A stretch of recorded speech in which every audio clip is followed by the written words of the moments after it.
Usually when you open a chemistry textbook, there is this expectation of just dry predictability. Oh, for sure. It's totally empirical. Right. Like you are looking up the atomic weight of carbon or, the structure of a mineral, Yeah. and it is just data. Yeah, it's safe. Exactly. It's safe, it is categorized, and it doesn't really ask anything of you personally. It exists entirely outside the realm of human emotion, or philosophy for that matter. But then you stumble across a piece of writing that takes that completely safe empirical data and, before you know it, that textbook is transformed into a roadmap for spiritual ascension. Yeah, it takes a massive left turn. It really does. Yeah. So for everyone joining us on this deep dive today, our mission is to explore a fascinating essay from 2012 by an author named Xu Feng.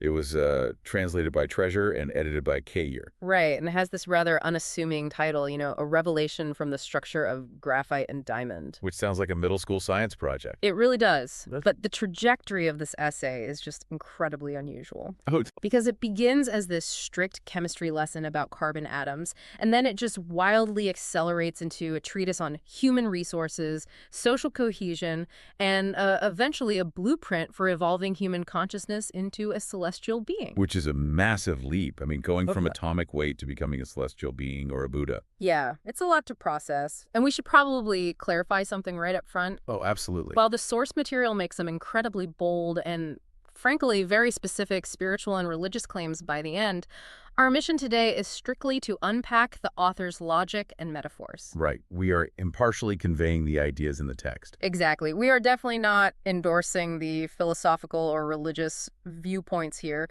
We're just looking at how the argument is built. Okay, let's unpack this. Yeah. Because to really get it, we have to start exactly where the author starts, which is the foundational science of carbon. Yeah. The hard science. So how does this essay actually set the stage for such a wild ride? Well, it starts by focusing on the concept of allotropes. The fundamental scientific premise here is that graphite, the soft stuff inside your pencil and diamond, which is obviously the hardest natural substance on Earth, are both allotropes of carbon. Meaning they are made of the exact same stuff. Right. They're made of the exact same elemental material, 100% carbon atoms. Wow. Yet their physical properties are just polar opposites. And the reason for this difference is entirely due to their molecular permutations, right? Yeah. Like how those individual atoms are actually arranged and bonded to one another. That's the key, yes. But what does that actually look like at the microscopic level? How can the exact same stuff behave so differently? So let's break down the mechanism, starting with graphite. Graphite is built on something called Sp2, or trigonal hybridization. Okay, Sp2 hybridization. Right. To visualize this, just imagine every carbon atom has 4 hands available to shake with its neighbors. Got it. 4 hands. But in graphite's Sp2 structure, each carbon atom only shakes hands with 3 other carbon atoms. So it basically has one hand just left over doing nothing. Exactly. And because of this, they form these flat, regular hexagon rings, kind of like chicken wire, all on a single 2-dimensional plane. Just flat sheets. Right. But because every atom has that one leftover hand, those free hands reach out and sort of overlap with each other across the entire plane. Oh, okay. Which creates what chemists call delocalized pi bonds. Okay, wait. Delocalized pi bonds sounds like some serious heavy jargon. What does that practically mean for the material itself? Think of it like a crowded sports stadium where the fans are doing the wave. Oh, I like that. Yeah, so the people which represent the atoms are staying in their seats, but the energy of the wave passes freely through the crowd. Right. Those leftover hands form a network where electrons can just surf freely across the entire sheet of carbon. And this free movement of electrons is the exact mechanism that allows graphite to conduct heat and electricity so beautifully. Okay, that makes total sense. But those flat sheets themselves aren't held together very tightly, are they? Not at all. Imagine stacking a bunch of separate chicken wire nets on top of each other. The vertical bonds holding that stack together are incredibly weak. They just slide right off one another. Oh, wow. Yeah, that's why graphite is so soft, why it has a creamy texture, and why it's actually used as an industrial lubricant. Because it's literally just sliding layers. Exactly. When you write with a pencil, you are literally just sliding microscopic sheets of carbon off the stack and leaving them behind on the paper. That is wild to think about. Okay, so that is graphite, conductive, flexible, sliding sheets. Then the author pivots to the diamond, Right. Same exact starting material, but a totally different structural reality. How did the handshakes work in a diamond? Well, with diamonds, we move from sp2 hybridization to sp3 hybridization. Okay. Now, every single carbon atom is shaking hands with 4 other carbon atoms. There are no leftover hands. So nobody is doing the stadium wave. Nope. Every single electron is locked down tightly. So instead of flat sheets, you end up getting a three-dimensional grid. Precisely. Each atom sits in the center of a regular tetrahedron. Like a 3D pyramid shape. Yeah, exactly. Locked to its neighbors in all directions. Yeah. You can essentially regard an entire diamond crystal as one single, giant, locked molecule. And I picture this like a team of skydivers falling through the air. Oh, yeah. Yeah, like if they're just loosely holding on to each other in a flat line, that's graphite. The line can bend, wave, or just break apart easily. Sure. But if those same skydivers lock arms and legs into a dense three-dimensional geometric sphere if one person gets pulled, the entire massive structure pulls with them. It just becomes a solid, unbreakable block. That's a perfect way to look at it. And because every single hand is holding on to someone else, there are no free electrons to carry an electrical current. Which means... That's why diamond, unlike graphite, does not conduct electricity at all. It is perfectly rigid, completely transparent, and virtually indestructible. The geometry entirely dictates the destiny of the material. Okay, but this brings up a massive question for me, though. What's that? If diamond is framed in this essay as the ultimate goal, the stronger, invincible material, why does the author spend so much time marveling at graphite's unique abilities? Yeah. Because the essay goes out of its way to highlight that graphite's free electrons make it chemically stable, that it conducts energy, that it can even act as a neutron moderator in a nuclear reactor. Right. Those are huge deals. They're incredibly powerful, adaptable traits. Why highlight them so much if graphite is just supposed to be the inferior setup? Well, what's fascinating here is that the author isn't just giving us a fun science lesson. They are carefully loading a metaphorical gun. A metaphorical gun. Yeah. Every single mechanism we just discussed, especially the concept of those free waving electrons and the loose sliding layers, is going to be used as a direct one-to-one metaphor for human behavior. Oh, wow. The author needs you to fully grasp how graphite's internal friction works chemically, because they're about to apply that exact same mechanism to human organizations. And just like that, we jump right out of the chemistry lab and into the boardroom. Because the author states that this exact molecular principle dictates human resources and management efficiency. The underlying logic scales up seamlessly, in their view. Right. If rearranging atoms changes a material's physical properties, then rearranging human managers fundamentally changes a team's efficiency. So we get the graphite team versus the diamond team. Exactly. According to the essay, if a management team has poor permutations, like if the connections between people are loose and layered, it mimics graphite. It becomes soft. Yeah, a soft, weak organization with terrible management efficiency.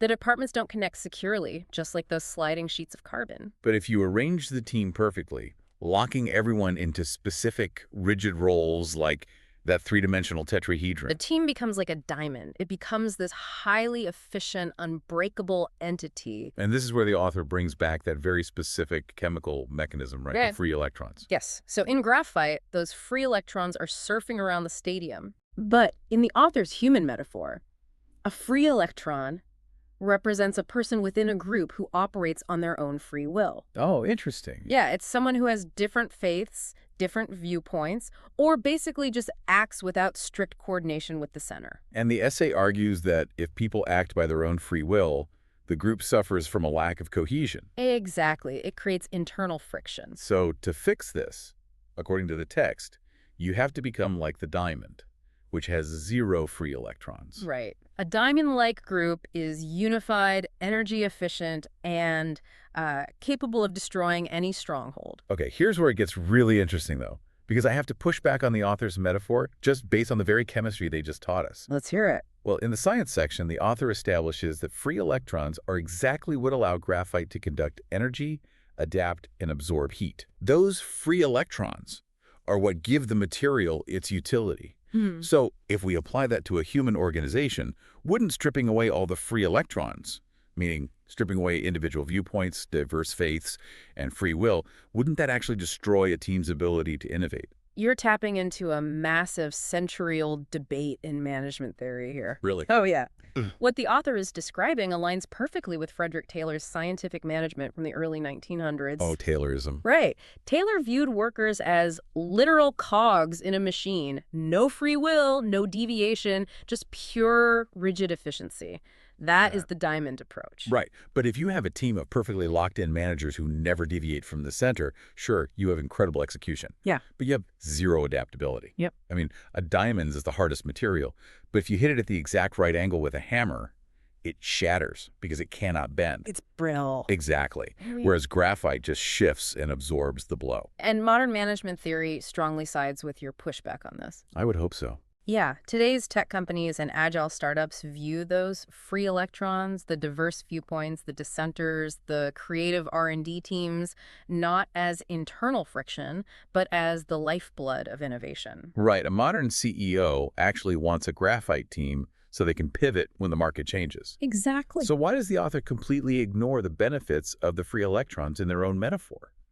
I mean, they seem to have a heavy preference for rigid conformity over dynamic flexibility. Well, because for Xu the ultimate goal isn't dynamic brainstorming or corporate innovation. Okay, then what is it? The goal is unbreakable, unified power. From their perspective, diverse viewpoints are dangerous inefficiencies that absolutely must be engineered out of the system. Wow. And we really have to understand that preference for absolute, unquestioning unity to comprehend the final, massive leap the essay takes. Which brings us to the most extreme transition in the text. Hang on tight. We go from atomic bonds to corporate management directly into the evolution of human consciousness. Yeah, the author connects group dynamics directly to the internal structure of an individual human life. Just seamlessly transitioning. Right. The argument here is that just as physical materials can be rearranged to form different substances, the non-material structure of your very life can also be rearranged. And the essay makes this bold claim that if this non-material structure is altered, a human being can literally transform into a higher life form. Yeah, like a celestial being or a Buddha. It's just the metaphor reaches its absolute zenith here. It really does. The author states that we can regard normal, everyday humans as graphite. Okay. So our current state is one of disordered, chaotic consciousness.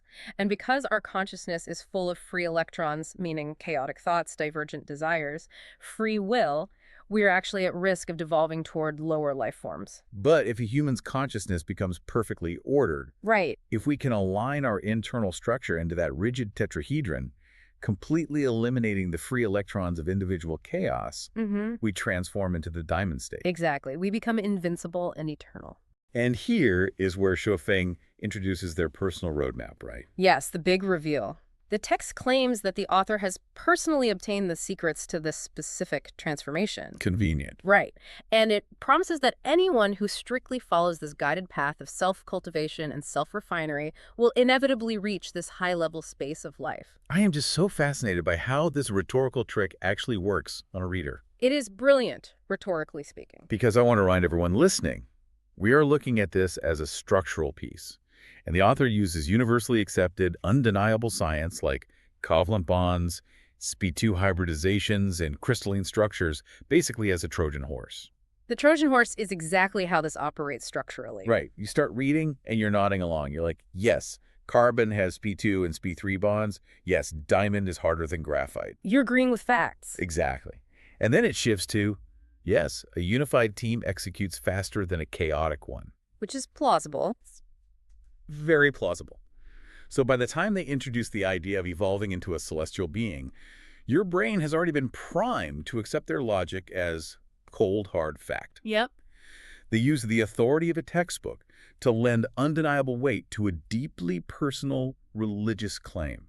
So from your perspective, what does this all mean? Like, how does this strategy function so effectively to disarm us? Well, if we connect this to the bigger picture, it actually exploits a profound neurological loophole. Loophole. Yeah. As modern people, we are culturally and biologically wired to lower our critical defenses when we are presented with empirical science. Oh, that makes sense. Right. When a text gives us objective mechanisms like atoms shaking hands and electrons surfing across planes, our brain basically categorizes the entire document as fact. We switch out of philosophical debate mode and just go right into learning mode. Precisely. And once you're in learning mode, the author can slowly, almost invisibly swap out the physical chemistry for metaphysical philosophy. Wow. The structure of the essay perfectly mirrors the very alchemy it described. Oh, I love that. Think about it. It takes the raw, mundane carbon of a chemistry lesson and puts it under intense rhetorical pressure.